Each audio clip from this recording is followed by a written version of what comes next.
Hamas का political chief Ismail हानिया मारा गया है। ईरान की इस्लामिक रिवॉल्यूशनरी गार्ड कॉर्प्स ने इसकी पुष्टि की है। IRGC ने बताया कि तेहरान में हानिया के ठिकाने पर रात में मिसाइल से हमला किया गया। इसमें हानिया और उसके एक बॉडीगार्ड की मौत हो गई। ब्रिटेन में इस्लामी कट्टरपंथी नेता अंजेम चौधरी को आजीवन कैद की सजा सुनाई गई है। वुलविच क्राउन कोर्ट ने बीते सप्ताह अंजेम चौधरी को नफरती भाषणों के जरिए लोगों को उकसाने और आतंकी संगठन अल महाजिरोन को चलाने के लिए दोषी पाया था। दक्षिण अमेरिकी देश वेनेजुएला में राष्ट्रपति निकोलस मादुरो की जीत के बाद शुरू हुआ प्रदर्शन तेज हो गया है। न्यूज एजेंसी AFP ने एक NGO के हवाले से बताया कि प्रदर्शन में अब तक 11 लोगों की मौत हो चुकी है। वहीं विपक्षी नेताओं का आरोप है कि रिजल्ट में धांधली हुई है, जिसके बाद जनता सड़कों पर उतर आई है। केरल के वायनाड में तेज बारिश के बाद लैंडस्लाइड में मरने वालों की संख्या लगातार बढ़ती जा रही है। लैंडस्लाइड 29 जुलाई को देर रात 2 बजे और 4 बजे के करीब मुंडक्कई, चुरलमाला, अट्टामाला और नुलपुझा गांव में हुई थी। इनमें घर, पुल, सड़कें और गाड़ियां बह गई। फिलहाल army, air force, NDRF, SDRF, police और डॉग स्क्वाड की टीमें रेस्क्यू में जुटी है। दिल्ली के राव IAS कोचिंग इंस्टीट्यूट में 3 छात्रों की मौत के मामले में दिल्ली हाईकोर्ट ने MCD को जमकर फटकार लगाई। एक्टिंग चीफ जस्टिस मनमोहन और जस्टिस तुषार राव की बेंच ने कहा, इस तरह की घटनाएं सिस्टम का फेल्योर है। ये सब मिलीभगत से हुआ है।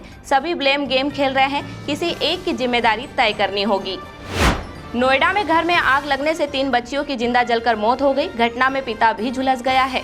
आग घर में रखी बैटरी में शॉर्ट सर्किट की वजह से लगी। हादसा सुबह 4 बजे हुआ। उस वक्त पूरा घर गहरी नींद में सो रहा था। आग इतनी तेज लगी कि किसी को बाहर भागने का मौका तक नहीं मिला।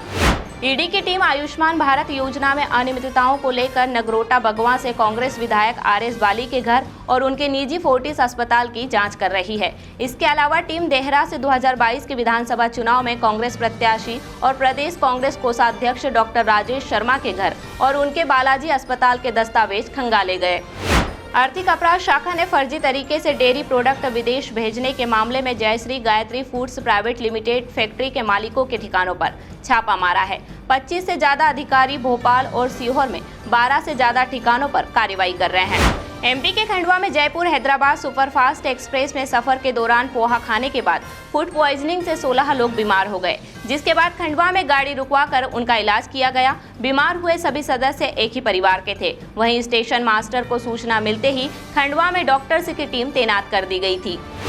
दिल्ली के IAS एकेडमी के बेसमेंट में पानी भरने से 3 स्टूडेंट्स की मौत के बाद मध्य प्रदेश में भी कोचिंग संस्थानों पर सख्ती शुरू हो गई है। भोपाल में बेसमेंट में चल रही 7 कोचिंग और दफ्तरों को सील कर दिया गया। वहीं इंदौर में 17 संस्थानों पर कार्रवाई की गई। इनमें 13 लाइब्रेरी बेसमेंट में और 4 कोचिंग प्लाईवुड की छत के नीचे संचालित हो रही थी। ग्वालियर में भी 3 संस्थानों को सील किया गया है। इंदौर नगर निगम में बजट सत्र के दूसरे दिन बजट पर चर्चा नहीं हो सकी। दूसरे दिन भी कांग्रेस भाजपा के पार्षदों ने जमकर हंगामा किया। सदन की कार्यवाही शुरू होते ही नेता प्रतिपक्ष ने कहा कि कांग्रेस के कई पार्षदों के सवाल शामिल नहीं किए गए।